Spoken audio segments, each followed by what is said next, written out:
Bom dia! E aí, hoje a tia Sheila vai introduzir o conteúdo de genética. Vou fazer depois outra aula para quem ainda não tem os conceitos básicos de genética, a tia Sheila vai gravar outra aula. Mas hoje a gente vai começar a falar da primeira lei de Mendel. Quem foi Mendel, gente? Mendel, ou melhor, Gregório Mendel, traduzindo para o português, né, falando mais próximo da nossa língua, foi um monge e que começou a realizar experimentos para verificar como que as características eram passadas entre as gerações, ou seja, passadas de pai para filho. E o Mendel escolheu, ele era um monge, né, e ele escolheu as ervilhas para testar o experimento dele. Por que, gente, que ele escolheu as ervilhas? A tia fez aqui no quadro um gráficozinho aqui, por que que o Mendel é um mapa conceitual, por que o Mendel escolheu as ervilhas? Porque as ervilhas são plantas de fácil cultivo, ou seja, não demandam grandes esforços para cultivar.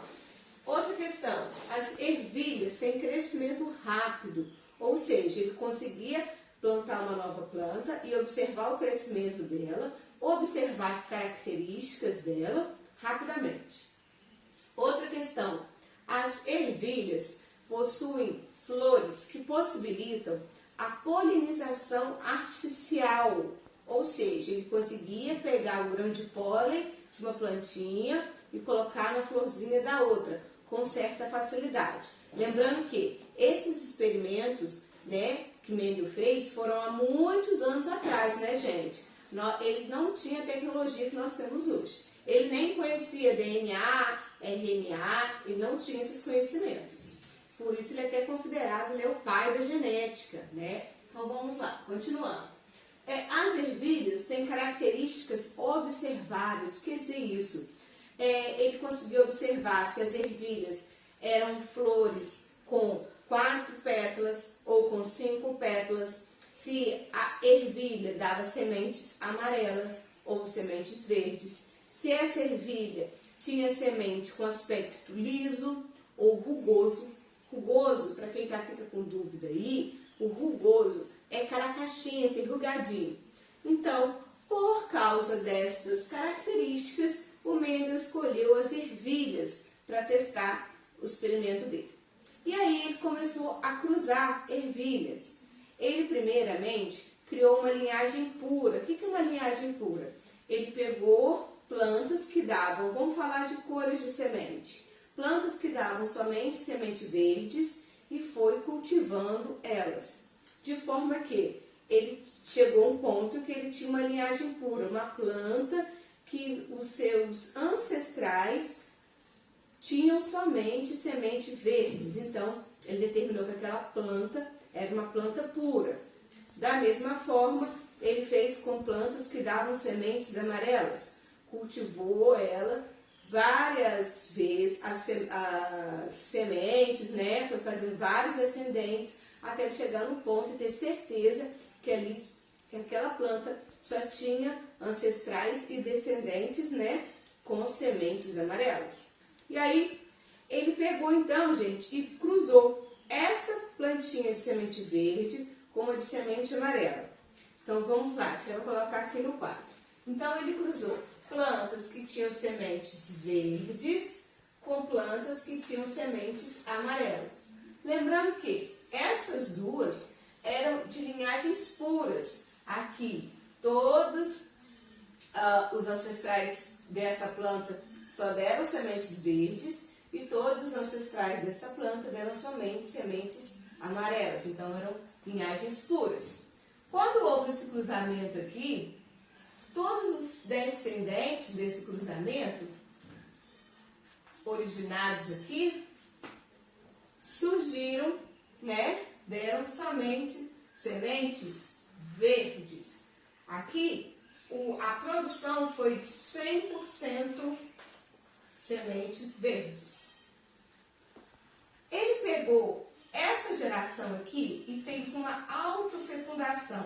Normalmente, os meus alunos têm muita dúvida com esse termo autofecundação. O que quer dizer isso? Quer dizer que estas plantas aqui, ele pegou o grão de pólen dela e colocou na parte feminina da flor.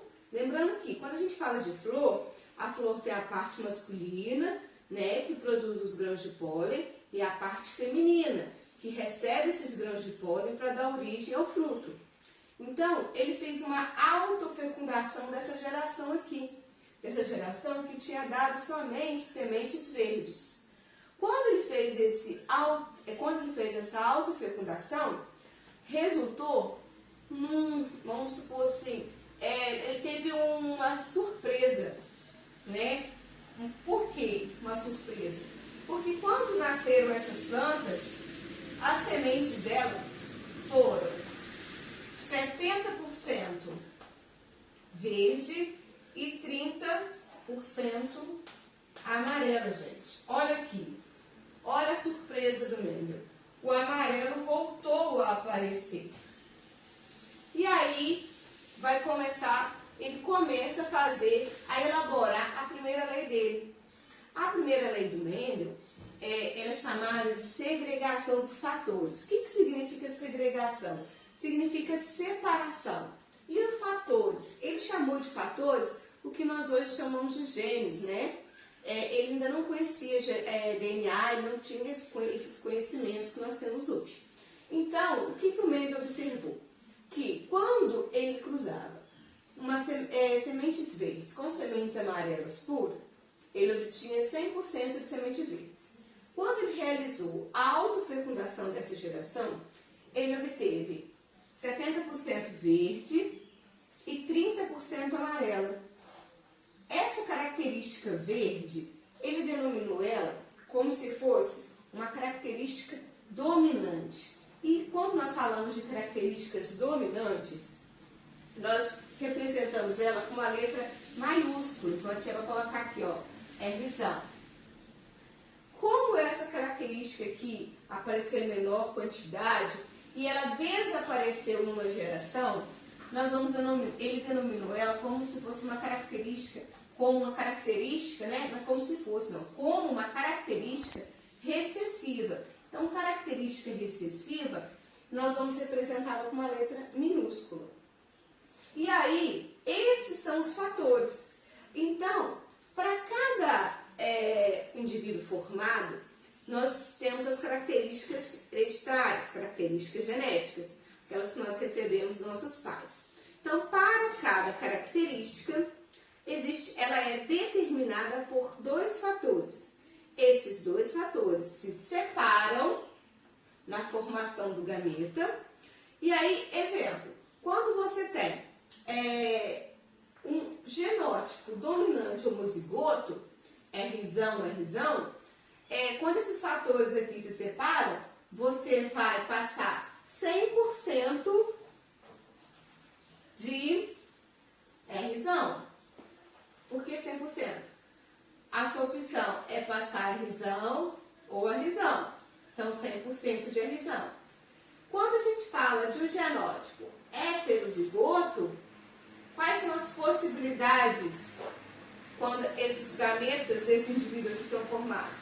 Ele pode passar Rzão ou Rzinho. Então, ou seja, 50% de cada um. E quando a gente fala de um fator, de um genótipo homozigoto recessivo, quais são as possibilidades dele enviar para os gametas, né? Rzinho ou Rzinho. Então, é 100% de Rzinho. Lembrando que, quando a gente fala de característica dominante, só dela aparecer em um dos fatores, essa característica já vai se manifestar no fenótipo. Quando a gente fala de uma característica, gente, recessiva, ela precisa estar em dupla, ou seja, aparecer nos dois fatores, para que ela se manifeste no fenótipo. Nós vamos continuar na próxima aula e eu vou deixar aqui embaixo um link com os exercícios, tá bom? Beijinho, até a próxima!